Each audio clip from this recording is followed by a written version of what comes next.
Salut à tous, c'est Matt. On se retrouve aujourd'hui pour notre vidéo du mercredi. J'espère que vous allez bien. On va parler évidemment de Bitcoin, savoir de quel côté est-ce qu'on va exploser notre range, quel sera mon avis là-dessus. On va parler de vos alts aussi, vous m'en aviez proposé quelques-unes, donc on va regarder ça évidemment. Mais avant de commencer, j'aimerais quand même vous reparler de Plena, qui était une application que je vous avais présentée, qui ne nécessite pas de KYC, qui est du coup son gros point fort, et ça ne changera pas, qui vous permet du coup d'acheter des cryptos. Bon, c'est des choses très basiques. Je vais quand même vous le montrer. On va faire un swap, mais c'est un achat en réalité, parce que je reste sur la même blockchain. On voit que j'ai de l'USDT que je me suis envoyé via la BSC, que je vais changer en Doge. J'avais déjà fait une transaction, mais comme ça, j'aurais fait les Doge. Je mets le maximum, j'ai 24 balles, donc c'est pas énorme. Je fais le swap, on confirme, on voit le network fees, ça me coûte 0,2 $. Alors, je peux pas faire la vérification via empreinte parce que c'est sur mon téléphone, et que si je le fais, ça va fermer l'application. Je vois que si je fais cancel, il va me demander un mot de passe, donc je vous le cache parce que ça vous le montre. Sinon, tac, tac, tac, tac. Et hop, c'est parti, la transaction se fait. Donc le gros point fort de Plena, c'est déjà qu'il n'y a pas de KYC. Vous pouvez acheter, faire des swaps, mais aussi, vous l'avez vu, faire des bridges. Donc c'est très intéressant de ce point de vue-là, sans KYC. Et il y a surtout un principe qui est assez nouveau dans la blockchain et qui, pour moi, est vraiment un point fort quant à la complexité de la blockchain, de toutes les blockchains où il faut des tokens de partout sur toutes les blockchains pour payer les fees, etc. C'est le principe de l'abstraction de compte. C'est-à-dire que si vous faites une transaction sur la blockchain Ethereum et que vous n'avez pas d'Ether pour payer les fees, c'est pas grave. Si vous avez du BNB, bah, ils vont prendre votre BNB et le prendre en conséquence. Ça peut marcher sur toutes les blockchains avec lesquelles ils sont compatibles. Et pour moi, ça c'est vraiment un énorme point fort en plus. Ça marche très facilement en 2-3 clics.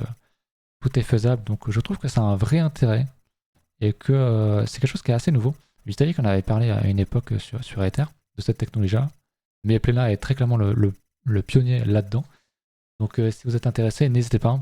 N'oubliez jamais que vos fonds ne sont jamais safe sur un exchange. On a eu l'exemple avec FTX, même si maintenant ça date et qu'on a tendance à un peu oublier, de se dire qu'un exchange peut sombrer, peut se barrer avec la caisse, même avoir un problème en interne, être fermé par les autorités, je sais pas, ou avoir un problème qu'importe. Et puis en ce moment, ça parle pas mal, c'est ce que Plemna me parlait, parce que nous, on n'en a pas entendu parler, mais en Inde, ça parle de fermer, d'interdire des wallets qui ne seraient pas basés sur des applications indiennes. Donc avec Plemna, t'as pas ce problème-là. Donc voilà, ça peut vous intéresser, je vous en reparle parce que moi je trouve ça intéressant, je vais m'en servir de plus en plus, parce que déjà, évidemment, je suis en partenariat avec eux, mais parce que ça marche bien et que je trouve que c'est une vraie utilité, moi qui n'ai pas du tout dans le fonda, vous savez, c'est quand même pas trop mon truc et j'ai de grosses lacunes là-dessus, notamment sur la compréhension de toutes les blockchains, faire des bridges, etc. Et j'en ai pas fait beaucoup, mais là, bah, on peut le faire en 2-2. Je vais dans bridge. Alors, je crois que je pourrais pas vous le montrer parce que j'ai pas assez de, j'ai que 20 balles et je crois qu'il y a un minimum de 40 à faire. Mais ouais, je peux pas le faire, même si je mets tout. Je crois qu'il va me dire qu'il y a pas assez, mais je crois qu'il faut un minimum 40 balles. Mais mais je trouve que c'est vachement pratique et surtout sans KYC encore une fois. Donc si ça vous intéresse, n'hésitez pas, appelez-la, c'est gratuit, sans KYC, tout simplement. On se focus sur notre Bitcoin, sur notre vidéo du jour qui va bien évidemment parler de ce range sur BTC. Vous le voyez évidemment en hebdo, on l'a fait, on est en train de remonter un petit peu, même si c'est plus du range qu'autre chose. En vérité, la bougie hebdo n'a pas un énorme sens. Je vous remontre le daily parce qu'on arrive proche de ce support qui pour moi pourrait être retesté en même temps que le Vegas Daily qui est en dessous, qu'on n'a pas encore retesté, donc qui pourrait monter, hein, si ça se fait dans les prochains jours ou semaines. C'est pour moi le niveau le plus bas qui pourrait être intéressant à acheter si on fait un price action intéressant. Si évidemment on fait ça, même beaucoup plus en bas, c'est compliqué. Mais je pense pas qu'on fasse ça, comme j'ai déjà expliqué plein de fois, je vais pas revenir là-dessus. On est dans un range, je pense qu'on peut venir chercher les 40K, et si on le fait, on va sans doute, ce que j'aimerais voir, c'est ce genre de choses, donc faire une déviation de ce range par le bas, une réintégration derrière qui sera un signal haussier extrêmement fort. On aurait un très bon achat dans cette zone-là pour aller jouer à une explosion par le haut. Maintenant, c'est vrai qu'on a fait quelque chose qui n'est quand même pas très haussier, à savoir ici un beau double top, j'en ai parlé, on réintègre le range. La target, quand on fait ça, la target vraiment extrêmement safe, c'est le mid-range, qu'on a largement tapé, mais la vraie target, c'est le bad range. le Banjan qu'on n'a pas encore vraiment tapé, qui se situe ici, là où j'ai mon curseur.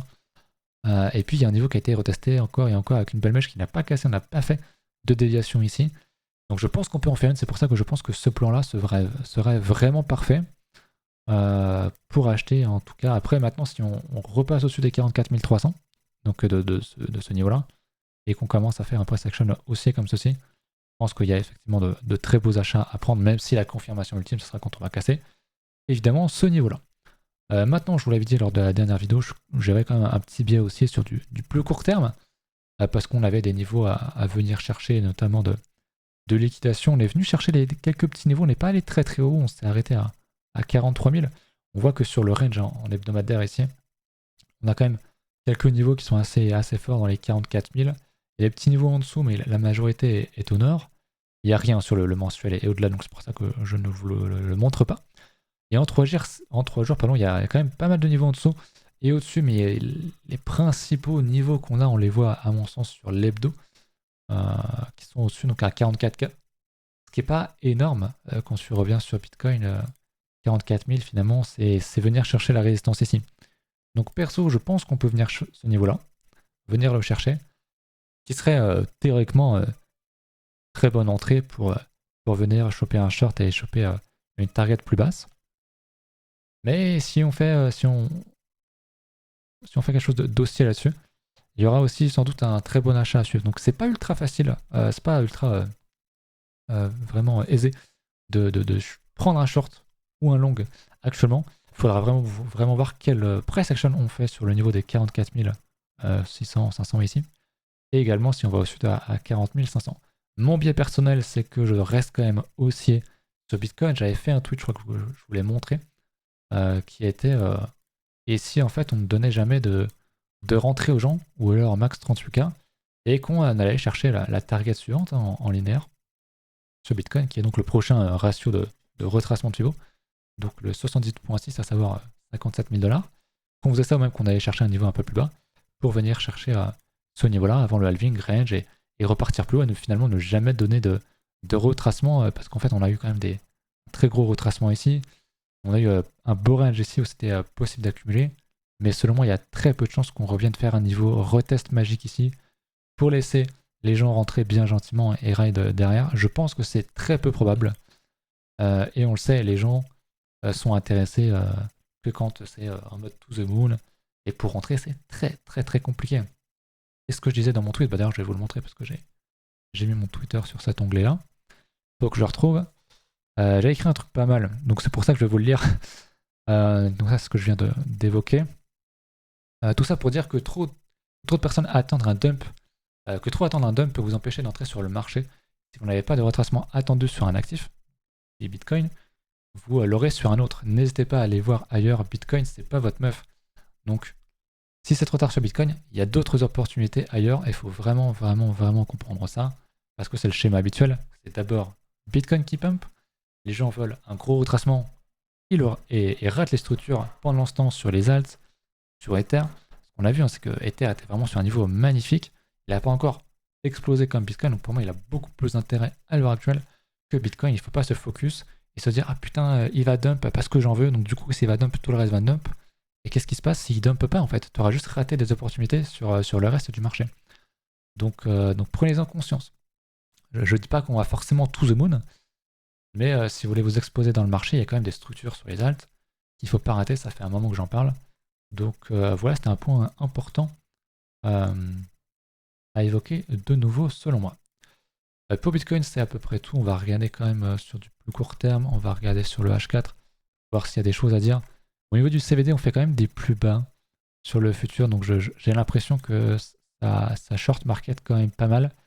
Donc je me dis que si on a effectivement un price action qui est haussier, on ira sans doute pas casser ces lots-là et on va juste les défendre. Donc ça serait une structure de range haussière finalement.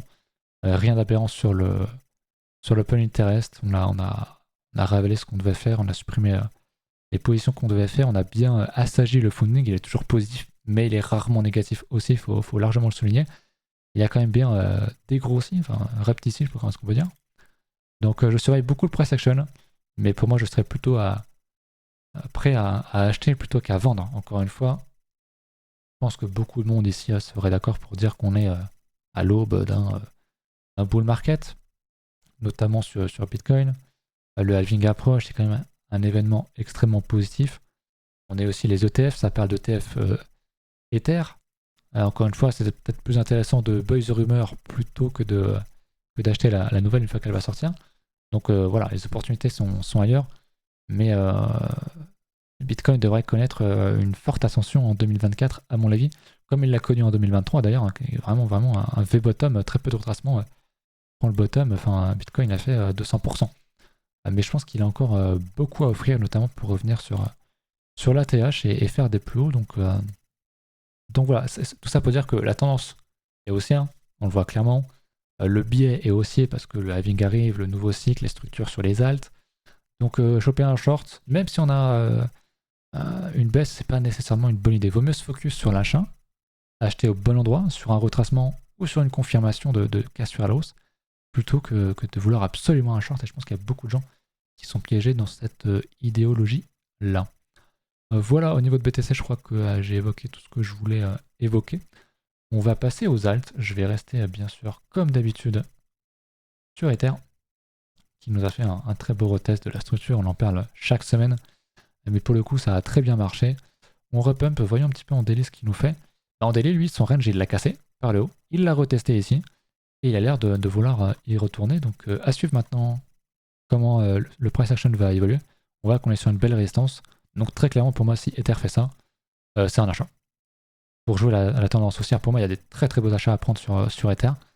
Cette structure-là pourrait être intéressante. Si on fait pas ça, il n'y a pas d'achat. Si on réintègre, voilà, on verra quand on y sera. Mais pour moi, ceci peut être potentiellement vraiment intéressant. Donc voilà, il y a quelque chose à faire sur Ether très très clairement. Affaire à suivre.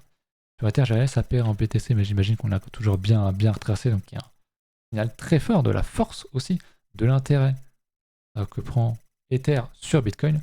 On le voit également à la dominance de Bitcoin qui chute. On avale en l'hebdomadaire une bougie et on réintègre le niveau qu'on avait cassé sur le double bottom. Donc il y a une vraie envie des acheteurs de défendre les alts et Ether ici face à Bitcoin. Donc même si Bitcoin retrace, il y aura sans doute des opportunités incroyables sur les alts, même s'il y en a déjà beaucoup, comme on le parle assez souvent en stream ou dans la call. Franchement, pour moi, c'est une erreur professionnelle de traders et d'investisseurs au sens un peu plus large de ne pas s'intéresser aux alts actuellement. C'est mon avis, c'est pas un conseil en investissement, bien sûr, faites vos recherches, soignez votre gestion, c'est super important. Mais très clairement, là, faut switch ces Ethers, enfin ces BTC en Ether et en autres crypto, selon moi. Mais si vous êtes très bien avec le Bitcoin, il faut en garder aussi, je veux dire, voilà. Qu'importe. Je voulais regarder vos alts, puisque vous me l'aviez demandé. Il y en avait quelques-unes aussi. Je vais ouvrir d'ailleurs un channel, je pense, sur Discord pour ceux qui vont venir à CryptoXer, là, qui a eu le 26 janvier. Donc on va se faire ça, n'hésitez pas, on va en discuter pour se retrouver et parler de l'événement.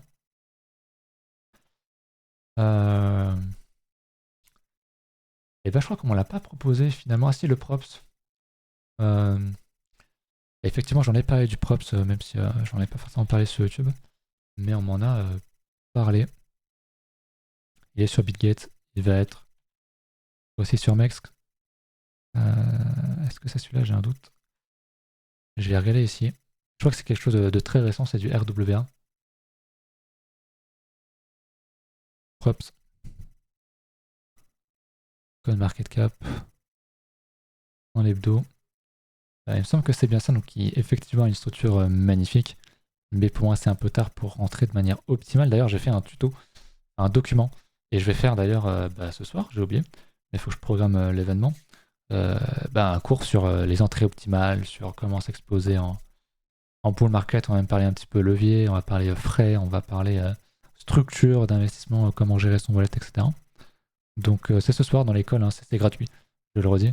Il faut juste passer par un de mes liens référents, donc n'hésitez pas, et vous aurez accès sur Discord. Moi, ce que je vois ici, c'est une très claire, nette structure qui casse, une grosse volonté des acheteurs de reprendre la main enfin dans ce bear market. Et l'idée, ça serait, bon, voilà, on n'est pas revenu chercher des niveaux très très bas. On a un petit peu retracé, donc ce qui fait que ce qui est un peu compliqué d'entrer là-dedans. Mais si on zoome, je pense qu'en 3 jours, on devrait trouver des... Voilà, on voit bien qu'on consolide. Si on casse cette résistance-là, pour moi, c'est extrêmement haussier. Pour autant, c'est pas ultra optimal de rentrer là, parce qu'on avait des belles structures ici. Donc il y avait sans doute moyen de rentrer ici. Mais oui, le prop, c'est vraiment haussier. Et tu vois qu'il y a de l'intérêt là-dedans au graphique, ça se voit. Ça se voit très clairement. Donc j'aime beaucoup le props.